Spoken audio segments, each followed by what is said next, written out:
बिस्मिल्लाहिर्रहमानिर्रहीम। अस्सलाम वालेकुम नाज़रीन, मैं हर्बलिस्ट हकीम मोहम्मद मोइन। आप देख रहे हैं सूफ़ी आबाद दवाखाना यूट्यूब चैनल।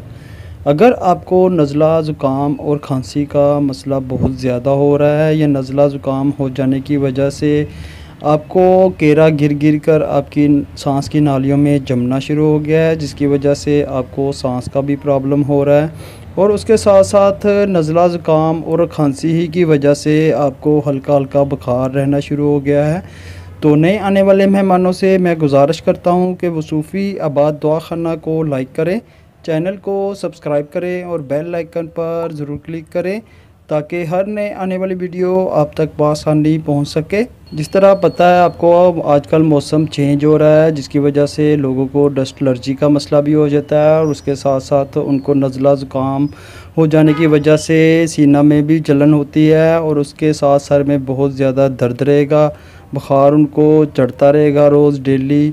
आज जो मैं हर्बल आपको सिरप बता रहा हूँ ये आपको किसी भी पंसार स्टोर से बआसानी मिल जाएगा।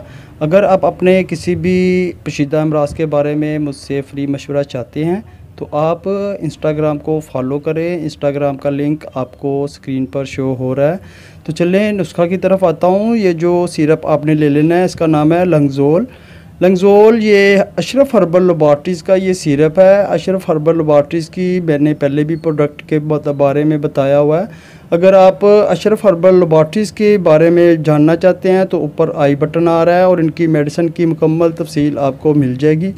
ये सिरप के बहुत ही ज़्यादा फ़ायदे हैं। अगर बच्चों को नज़ला ज़ुकाम खांसी का मसला रहता है और रात को बच्चों को बहुत ज़्यादा खांसी आती है और खांसी आते हुए उनको उल्टी भी आ जाती है, और बाज़ अफराद ऐसे होते हैं जिनको कसरत से खांसी होती है, ख़ास तौर पर सुबह उठते ही उनको खांसी शुरू हो जाएगी और खांसी के साथ ही उनको वॉमिटिंग आना शुरू हो जाएगी। उनके लिए भी ये बहुत अच्छा सिरप है।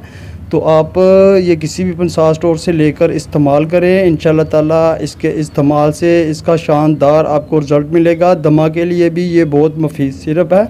अल्लाह पाक तमाम बहन भाइयों और बच्चों को शिफा अता फरमाए। सलामत रहें, आबाद रहें, फ़ी अमान अल्लाह।